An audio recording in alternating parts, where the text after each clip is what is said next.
Hello everyone, Jackie Ding here. I haven't done this at all since last year, but we're good. We're starting this year relatively late because just a few short days ago, all of us, including Alex and Fiona over there in the back, we were all sick. So yes, but anyways, this year's got to go on. Time Attack's got to start. Racing season is beginning, and we've got a lot of things planned. And to start off the year, we're gonna have a little bit of a Q&A. Asked all the questions on Instagram, and if you guys have any more questions, leave them in the comment below, and we will try to answer them as well. First question to start: will we be at Super Lap Battle at Austin, Texas, Circuit of the Americas?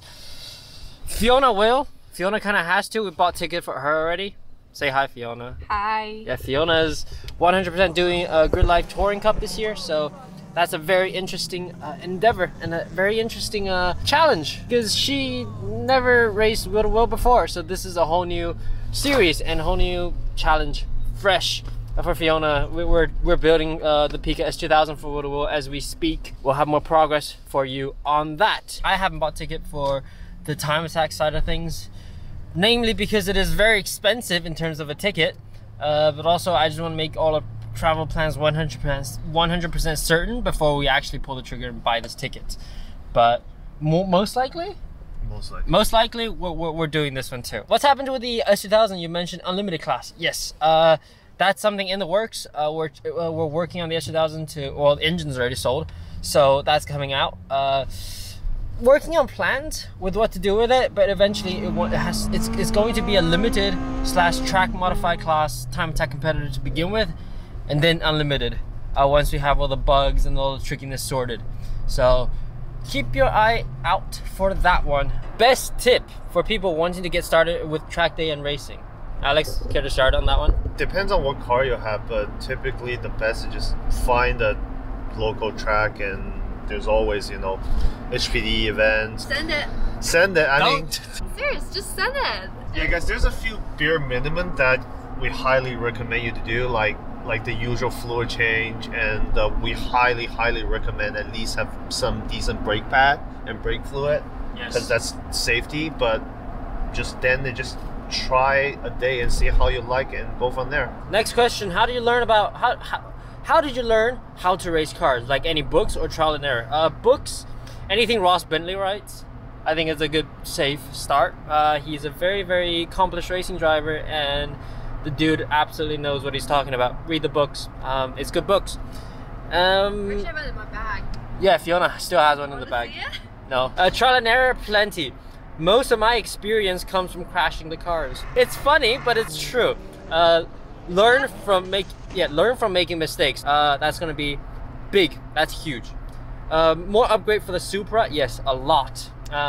We're trying to do our own custom exhaust, single exit, trying to get rid of a lot of weight from the underside of the car, and lower the overall mass of the car, because it is still pretty heavy. I would like to get it to like under 3,000 without driver, so maybe like a 3120 with driver.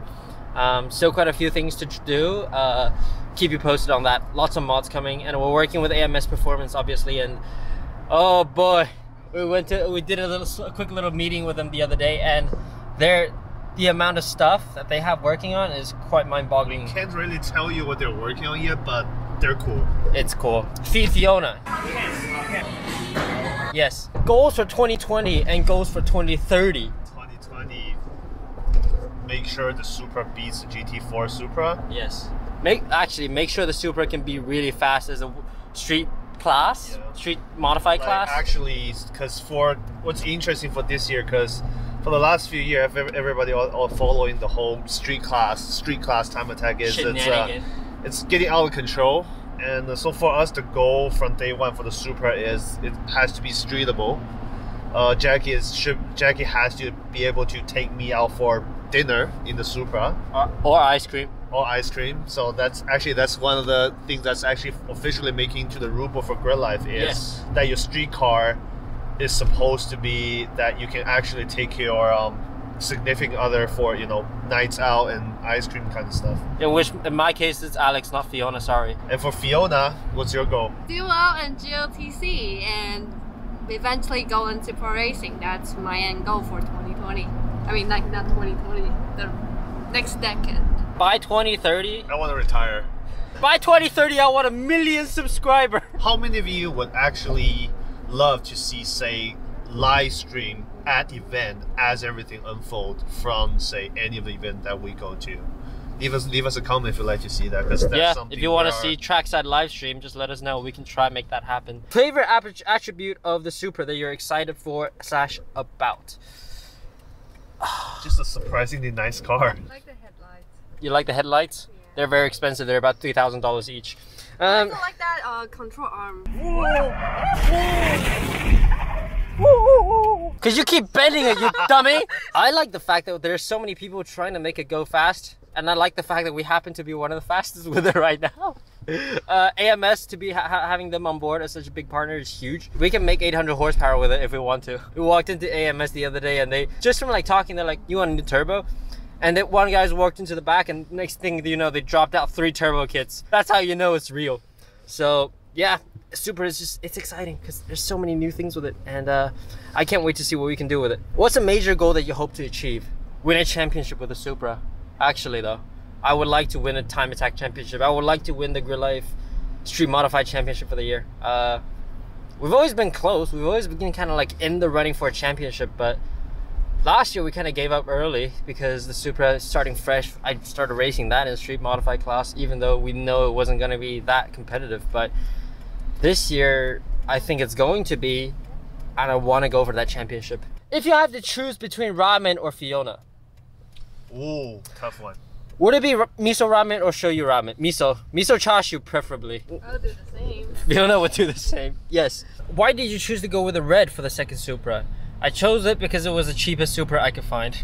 The VIN number. You wanted the red one though. You wanted the red one. I actually, You wanted the red yeah. one. That was your first choice. First choice for the first ever Supra, I wanted the red one, red or white. We but didn't then- have the choice, was the gray one. Yeah, but then the gray one was like, this is the only one we have. The gray one was like, okay, this is the one you will have. Do you want it? I'm like, okay, let's get it. So we got it, even though I really wanted a red one. So the second time around, I found a red one. I found a base, which is cheaper by about like 5 grand. So that's a sizable difference. How has the Supra been treating us mechanically? Good? Half decent. Mechanically, it's good. Technically, it's awesome. Electronically, that's a whole different story. That's Well, because we messed with it. yes. When we didn't mess with it at all, the car was perfect.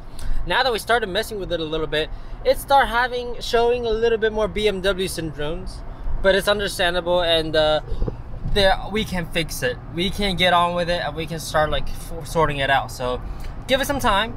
We'll be able to sort that out.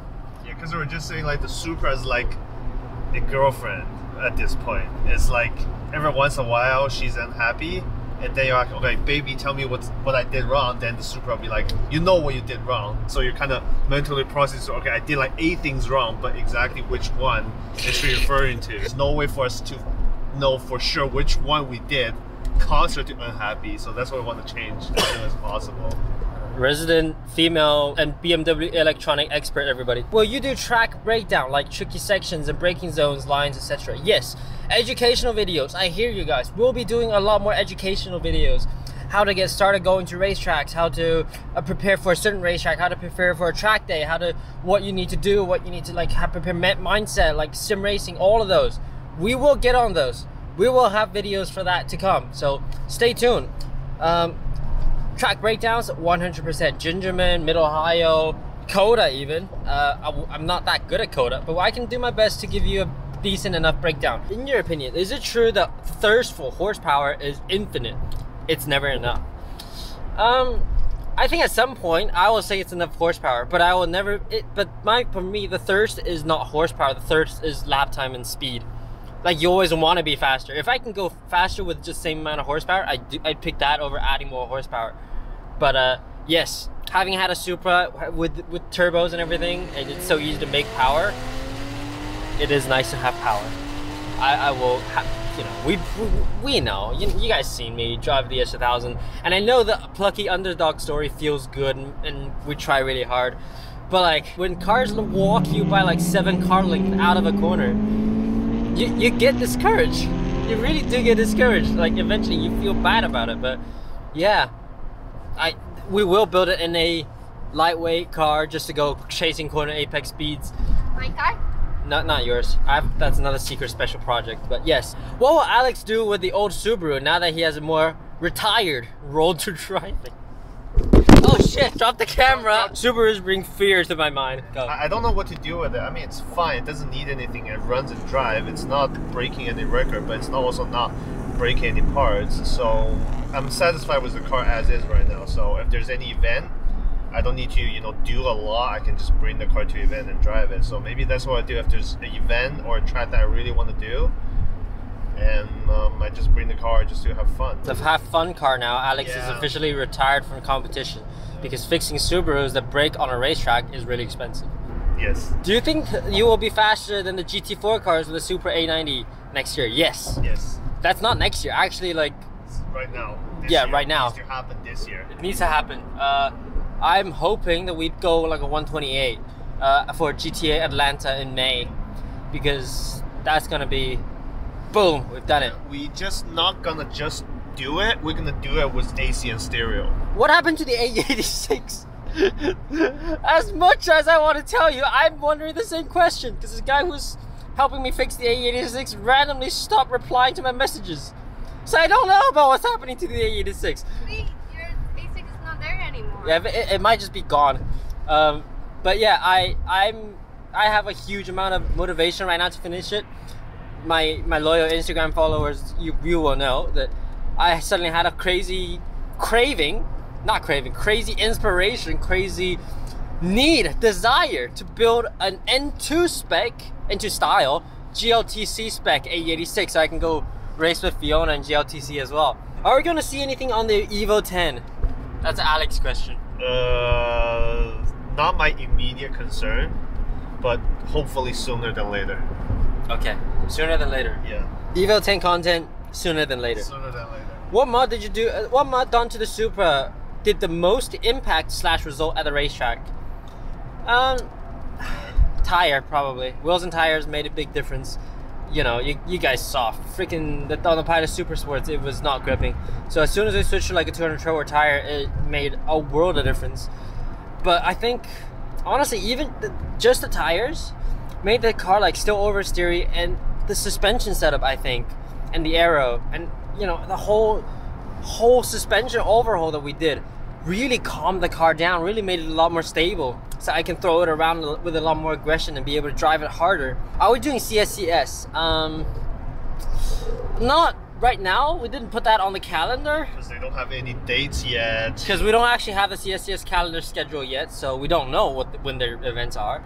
But we might be able to squeeze like 1 or 2 in, but it does require us to buy a whole set of tires. So I don't know. Let's see. I don't want. If I do CSCS, I don't want to go there and everybody's like, oh, but he's running onto the unfit tires. Oh, he's throwing out excuses just because this freaking stock Supra was faster than them. Wink. Goals for any achievement this decade. I think the biggest achievement we want is to turn PhD, our racing team, into a proper business, and I think that'll be the biggest achievement for 2030 and for 2029. By then, we're on our way to the potential new shop, and that's exciting. We'll be bringing you guys along for that one too. It'll be an actual shop this time. It won't be a shed like the last one. It's not a shed. It's a proper shop. Fiona lost her question, so this is all that we have. Thank you all very much for coming along on this quick little, I say quick little, it's probably like half an hour long, Q&A video. Lots of exciting stuff to come. Next week, we're trying to upload on a very weekly schedule now. So starting this week, I think every Friday you can be expecting some form of motorsport related shenanigans content.